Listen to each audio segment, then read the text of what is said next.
Present మనం Visakha airport లో ఉన్నాం. ఇక్కడ అంబులెన్స్ ల మోత, అలాగే అగ్నిమాపక సిబ్బంది యొక్క సైరన్స్, మరొక వైపు నేవీ ఎయిర్ ఫోర్స్ కి సంబంధించినటువంటి అధికారుల పరుగులు ఉరుకులు మనం చూస్తూ ఉన్నాం.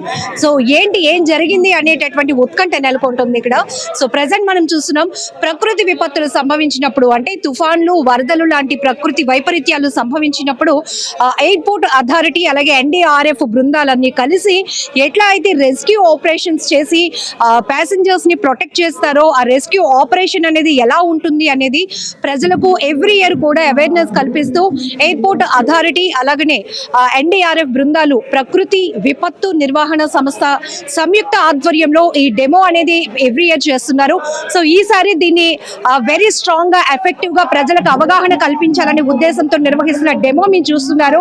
సో ఎక్కడైతే ఎన్డీఆర్ఎఫ్ బృందాలు ఏ రకంగా రెస్క్యూ చేస్తాయి, ఒకవేళ ఏదైనా ఫైర్ ఇన్సిడెంట్స్ కానీ లేకపోతే పెద్దగా గాలులు వీచినప్పుడు, ఇట్లాంటి ప్రకృతి విపత్తులు వచ్చినప్పుడు ఎలా వాళ్ళు ప్రొటెక్ట్ చేస్తారు అని చెప్పడానికి ఈ రెస్క్యూ ఆపరేషన్స్ అనేవి డెమో నిర్వహించడం జరుగుతోంది. ఈ రెస్క్యూలో అయితే ఎన్డీఆర్ఎఫ్ బృందాలు అలాగే సివిల్ సర్వీస్ వాళ్ళు, సివిల్ డిఫెన్స్ వాళ్ళు, ఎయిర్ ఫోర్స్ కి సంబంధించి అలాగే నేవీ, ఆర్మీ ఆఫీసర్స్ కూడా ఈ డెమోలో పాల్గొన్నారు. సో ఉదయం నుంచి చూస్తున్నాం, ఎగ్జాక్ట్ గా 10 o'clock కి ఈ డెమో అనేది ప్రారంభమైంది. సుమారుగా గంట పాటు కూడా ఈ రెస్క్యూ ఆపరేషన్ ఎట్లా కంటిన్యూ అవుతుంది, ప్రతి ఒక్కరికి కళ్ళకు కట్టినట్లు చూపిస్తున్నారు ఇక్కడ ఎన్డీఆర్ఎఫ్ బృందాలు అని చెప్పొచ్చు. సో ఇప్పటికీ మనం చూసాం 2014లో వచ్చినటువంటి హుదూద్ తుఫాను, ఆ సమయంలో ప్రతి ఒక్కరూ ఇప్పటికీ కూడా అదొక బ్లాక్ డే గా చెప్పొచ్చు. అలాంటి తుఫాన్లు విశాఖ ఎప్పుడు ఎదుర్కోలేదు. సో ఆ నేపథ్యంలోనే ఇక్కడ విశాఖ అంతర్జాతీయ విమానాశ్రయం కూడా చాలా వరకు డ్యామేజ్ అయిన పరిస్థితి ఉంది. అలాంటి సందర్భాల్లో ప్యాసింజర్స్ ని కానీ అలాగే ఇక్కడ ఉన్నటువంటి ఈ ఏదైతే సంస్థకు సంబంధించినటువంటి ప్రాపర్టీస్ ని సెక్యూర్ చేసే విషయంలో, ప్రొటెక్ట్ చేసే విషయంలో వీళ్ళు ఎలాంటి కేర్ తీసుకుంటారు, ఎలాంటి రెస్క్యూస్ చేస్తారు, ఈ ఆపరేషన్ అనేది ఇక్కడ మనకి డెమో రూపంలో చూపించడం జరుగుతోంది. అలాగే 3 లాంగ్వేజెస్ లో కూడా ఇక్కడ ఆపరేషన్ ని ఎట్లా చేస్తున్నారు అనేది కూడా ఎక్స్ప్లెయిన్ చేస్తూ ఉన్నారు. సో ఇప్పటికీ కూడా చిక్కుకున్న వాళ్ళని ఎలా రెస్క్యూ చేస్తారు, ఒకవేళ డోర్ లాక్ అయి ఉంటే కనుక వాటిని ఎట్లా బ్రేకప్ చేస్తారు, యూటిలిటీ బ్రేకింగ్ చేసి అట్లనే బయటకు ఎలా తీసుకొస్తారు, ఇమీడియట్ గా ఆపద మిత్ర సిబ్బంది కానీ, అంటే మెడికల్ కి సంబంధించి కూడా ఎలాంటి అలర్ట్నెస్ ఉంటుంది, అన్ని డిపార్ట్మెంట్స్ మధ్య ఎలాంటి కోఆర్డినేషన్ తో వీళ్ళు ముందుకు వెళ్తారు, సో ఎంత అలర్ట్ గా ఉంటారు అనేది కూడా మనకి డెమో ద్వారా సుస్పష్టంగా కనపడతా ఉంది. సో ప్రకృతి వైపరీత్యాలు జరిగినప్పుడు ఎంత రెస్క్యూ ఆపరేషన్స్ లో వాళ్ళ ప్రాణాలు కూడా తెగించి ముందుకు ఎలా రెస్క్యూ చేస్తారు, సో ఎంత ఇది సాహసంగా ఉంటుంది అనేది కూడా మనం ఈ డెమోస్ లో కూడా ఒకసారి చూసుకోవచ్చు. సో ఇంకా ఈ రెస్క్యూ ఆపరేషన్ అయితే కంటిన్యూ అవుతోంది. దీనికి సంబంధించిన పూర్తి డీటెయిల్స్ కూడా మనకి చూపించే ప్రయత్నం చేస్తాం. ప్రెసెంట్ ఏదో చూస్తున్నారు, అందరూ చాలా అలర్ట్ గా ఉండడమే కాదు, అన్ని డిపార్ట్మెంట్స్ కోఆర్డినేషన్, ఇలాంటి ప్రకృతి వైపరీత్యాలు జరిగినప్పుడు ఈ విపత్తుల నుంచి రెస్క్యూ చేసేటప్పుడు ఎంత కోఆర్డినేటింగ్, ఎంత టైమింగ్ అవసరం, వాళ్ళు కూడా ఎంత గర్డ్స్ తో వర్క్ చేస్తారు అనేది కూడా మనం ఈ డెమో ద్వారా మరొకసారి తెలుసుకోవడానికి ఇది ఒక గొప్ప ఆపర్చునిటీ అని కూడా మనం చెప్పుకోవచ్చు. సో ఇప్పుడు మీరు పైన చూస్తున్నారు, ఈవెన్ లోపల ఎవరైనా ఒకవేళ చిక్కుకుంటే గనక అందులో చిన్న పిల్లలు, పెద్దవాళ్ళు అందరూ ఉంటారు. సో ఒక బేబీ కానీ ఇందులో చిక్కుకుంటే ఇలాంటి ప్రమాదాల్లో వాళ్ళు ఎలా రెస్క్యూ చేస్తారు అని మనం చాలా క్లియర్ గా చూడొచ్చు. సో నిజానికి ఒళ్ళు గగురు పొడిచేలాగా ఉంది వీళ్ళ ఆపరేషన్స్ కూడా, వీళ్ళు ఎంత రెస్క్యూ చేస్తారా అని అక్కడ మనం చూడొచ్చు. అది ఒక బేబీ టాయ్ అయితే పెట్టారు. సో అది రియల్ గా అయితే గనక వీళ్ళు ఏ స్థాయిలో వీళ్ళు వాళ్ళ ప్రాణాలు తెగించి పసిపిల్లల్ని సైతం కాపాడుతారు అని మనం కళ్ళకు కట్టినట్లు చూపించేలా ప్రయత్నం ఇక్కడ మనకి జరుగుతూ ఉంది. సో ఒక బేబీ రియల్ గా అయితే గనక ఒక బేబీ అందులో ప్రమాదంలో చిక్కుకొని ఉంటే ఎట్లా వాళ్ళు రెస్క్యూ చేసి చాలా జాగ్రత్తగా ప్రాణాలతో తీసుకొచ్చి మళ్ళీ వాళ్ళ ఫ్యామిలీ మెంబర్స్ కి అప్పచెప్పే ప్రయత్నం జరుగుతుందో, సో సేమ్ డెమో మనకి ఇక్కడ ఎన్డీఆర్ఎఫ్ బృందాలు అయితే చేసి చూపిస్తున్నాయని చెప్పొచ్చు. సో ఇంత కేర్ తీసుకుంటారు. వాళ్ళకి సంబంధించినటువంటి ఈ రెస్క్యూ ఆపరేషన్స్ కి ఉపయోగించేటటువంటి పరికరాలు కూడా ఎలా ఉంటాయి, ఎక్విప్మెంట్ కిట్స్ ఎలా ఉంటాయి, అవి కూడా చాలా ఎక్స్పాన్సివ్. వీటిని కూడా డెమోలో ఇక్కడ ఒక ఎగ్జిబిషన్ గా వాళ్ళు ప్రదర్శించడం కూడా జరుగుతోంది. సో ఇక్కడ మనం చూస్తున్నాం నేవీ, ఆర్మీ ఆఫీసర్స్ అలాగే సివిల్ డిఫెన్స్ వాళ్ళు కూడా మనం ఈ ఆపరేషన్ లో చూస్తున్నాం. ఎక్కువగా మెడికల్ సిబ్బంది, ఆపద మిత్ర మేము చూస్తున్నాం రెడ్ కలర్ టీ షర్ట్స్ లో ఉన్న మెడికల్ డిపార్ట్మెంట్ వాళ్ళు కూడా, అంటే అంబులెన్స్లు కావచ్చు అలాగే అగ్నిమాపక దళాలు అందరూ కూడా అంత అలర్ట్ గా ఉండి ఇలాంటి ప్రకృతి వైపరీత్యాలు సంభవించినప్పుడు ఇది ఎక్స్క్లూజివ్ గా ఎయిర్పోర్ట్ ఎయిర్పోర్ట్ కి సంబంధించి ఎయిర్పోర్ట్ అథారిటీ ఆఫ్ ఇండియా ఆధ్వర్యంలో జరుగుతున్నటువంటి డెమో ఇది. సో ఇక్కడ ఈ రెస్క్యూ ఆపరేషన్స్ ఎలా ఉంటాయో అందరికీ అవగాహన ఉండడంతో పాటు సెల్ఫ్ ప్రొటెక్షన్ కూడా ఏ రకంగా మనకు ఉపయోగపడుతుంది, ఇలాంటి ప్రమాదాలు జరిగినప్పుడు మనల్ని మనం కాస్త ఎలా రక్షించుకోగలుగుతాము అనేటటువంటి ఒక అవగాహన కూడా ఇలాంటి డెమోస్ ద్వారా మనం నేర్చుకోవడానికి కూడా అవకాశం ఉంటుందని చెప్పొచ్చు. ఎయిర్పోర్ట్ లో major disasters, natural calamities, cyclones కావచ్చు, లేకుంటే మేజర్ ఫైర్ ఇన్సిడెంట్ కావచ్చు, ఎర్త్క్వేక్స్ కావచ్చు, ఫ్లడ్స్, అట్లాంటి సిచ్యువేషన్లో ఎయిర్పోర్ట్లో ఉన్నటువంటి పాసెంజర్స్, అక్కడ స్ట్రాండెడ్ పాసెంజర్స్ కావచ్చు, లేదంటే ఇంజ్యూర్డ్ పాసెంజర్స్ కావచ్చు, వాళ్ళని ఏ విధంగా సేఫ్ ప్లేసెస్కి ఏ విధంగా ఎవాక్యుయేట్ చేయాలి. ఇంజ్యూర్డ్ పాసెంజర్స్ అయితే వాళ్ళకి టైమ్లీ మెడికల్ హెల్ప్ ఏ విధంగా మనం ప్రొవైడ్ చేయాలి అనే దాన్ని ఒక NDMA national disaster management authority వాళ్ళ యొక్క సహకారంతో ఒక మాక్ ఎక్సర్సైజ్ అనేది మేము ఆర్గనైజ్ చేయడం జరిగింది. ఈ యొక్క మాక్ ఎక్సర్సైజ్లో ఒక NDRF టీమ్స్, SDRF టీమ్స్, ఆపత్ మిత్ర teams, local medical teams, some volunteers also involve, వాళ్ళు కూడా జాయిన్ అయ్యారు. సో ఇక్కడ మేము తీసుకున్నది ఏమంటే ఒక సినారియోని మేము తీసుకున్నాము. లైక్ మనం చూసాము 2014లో హుద్హుద్ యొక్క మనము డివాస్టేషన్ మనం చూసాం. ఏ విధంగా హుద్హుద్ టైంలో విశాఖపట్నం ఏ విధంగా డిస్ట్రక్షన్ మనం చూసాము. తర్వాత at the same time Visakhapatnam ఎయిర్పోర్ట్లో కూడాను ఏ విధమైనటువంటి డివాస్టేషన్ జరిగింది మనం చూసాం.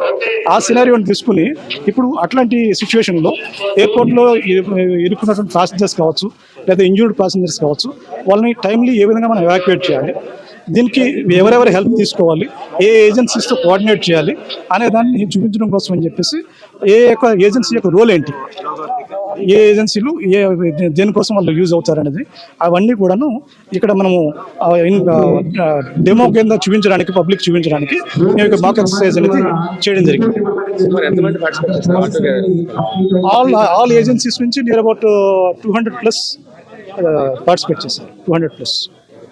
కేవలం తుఫాను సంబంధించిన లేదంటే అన్వాంటెడ్ ఇన్సిడెంట్స్ జరిగిన ముక్కొచ్చిన తుఫాన్లే కాదంటే తుఫాన్లే కాదు, ఎనీ న్యాచురల్ డిజాస్టర్స్ అంటే మీకు ఎర్త్క్వేక్స్ కావచ్చు, ఫ్లాష్ ఫ్లడ్స్ కావచ్చు, లేదంటే పెద్ద మేజర్ ఇండస్ట్రీస్లో సమ్ మేజర్ ఫైర్స్ కావచ్చు, ఎనీ డిజాస్టర్ అంటే మోరార్లెస్ ఇట్లాంటి మనకి ప్రొసీజరే ఉంటుంది ఎవాక్యుయేషన్కి. సో కాబట్టి దేశ భద్రతకు సంబంధించి ఎలాంటి ఎవాక్యుయేషన్స్ ఏం ప్రొసీజర్స్ ఉంటాయా? ఇక్కడ మెయిన్లీ దిస్ ఎక్సర్సైజ్ మెయిన్ ఉద్దేశం ఏంటంటే పబ్లిక్ యొక్క లైఫ్ని సేవ్ చేయడం, పబ్లిక్ లైఫ్ సేవ్ చేయడం. తర్వాత వాళ్ళ యొక్క ఒకవేళ మేజర్లీ ఇంజ్యూర్డ్ అయితే వాళ్ళకి టైంలో మనం మెడికల్ హెల్ప్ ఏ విధంగా అందించాలి, దాన్ని దృష్టిలో పెట్టుకుని ఇది ఆర్గనైజ్ చేయాలి. అదేనండి బేసికల్గా దీని యొక్క NDMA వాళ్ళు ఆర్గనైజ్ చేస్తారు. నేషనల్ డిజాస్టర్ మేనేజ్మెంట్ అథారిటీ, ఇది న్యూఢిల్లీ హెడ్ ఆఫీస్, వాళ్ళు ఆర్గనైజ్ చేస్తున్నారు. వాళ్ళతో పాటు SDMA state disaster management authority, DDMA district disaster management authority, NDRF, SDRF, తర్వాత ఆపత్ మిత్ర, అలాగే లోకల్ వాలంటీర్స్, సివిల్ వాలంటీర్స్, వీళ్ళంతా ఇన్వాల్వ్ అయి ఉన్నారు. సో ప్రకృతి విపత్తులు జరిగినప్పుడు ఏ రకంగా అయితే NDRF బృందాలు రెస్క్యూ చేస్తాయో రోప్వే సహాయంతో, మనం అక్కడ కళ్ళకు కట్టినట్లుగా ఈ రెస్క్యూ ఆపరేషన్ అనేది అయితే మీరు స్క్రీన్ పై చూస్తూ ఉన్నారు. సో ఈ ఆపరేషన్ కి సంబంధించి అందరి మధ్య ఒక గ్రేట్ కోఆర్డినేషన్ కూడా మనం ఇక్కడ చూస్తూ ఉన్నాం. సో ఏపీ SDRF కు సంబంధించి RI రామకృష్ణ గారు మనతో పాటు ఉన్నారు. సార్, ఈ రోజు ఇక్కడ రెస్క్యూ ఆపరేషన్ అనేది అంటే విపత్తులు జరిగినప్పుడు ఎంత కోఆర్డినేటింగ్ తో ఈ దళాలు బృందాలన్నీ కూడా పనిచేస్తాయో ఇక్కడ మనకి చూపించడం జరుగుతోంది. సో ఏంటి సార్ ఈ రెస్క్యూ పర్టికులర్ గా ఇది మేడం, ఇది నాన్ ఏవియేషన్ తాలూకా rescue operation madam.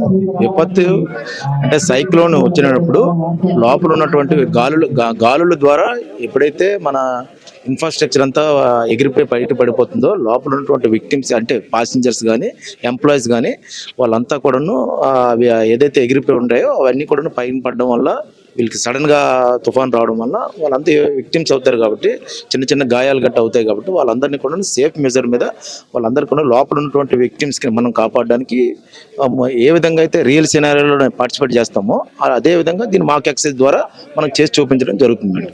So uniform లో చేసే రెస్క్యూ ఆపరేషన్ ఇది సర్వీస్ ఓరియంట్ అయినా కూడా కొన్ని సందర్భాల్లో చిన్న చిన్న పిల్లలు కూడా వాళ్ళలో చిక్కుకుపోయినప్పుడు హ్యూమన్ టచ్ గా కొంత ఇబ్బంది కలిగే వాతావరణం కూడా ఉంటుంది మనలో కూడా. సో అలాంటి సమయంలో వీళ్ళకి ఎలాంటి మోటివేషన్ తో మీరు ఈ ఆపరేషన్స్ కి ముందుకు వస్తారు సార్? మేము ఆల్రెడీ వెల్ ట్రైన్డ్ అమ్మా. చిన్నపిల్లలు అవ్వచ్చు, వృద్ధులు అవ్వచ్చు, మహిళలకు మొదటి ప్రాధాన్యత ఇచ్చి వాళ్ళందరినీ కూడా లోపలికి మనం టీం వెళ్తుంది.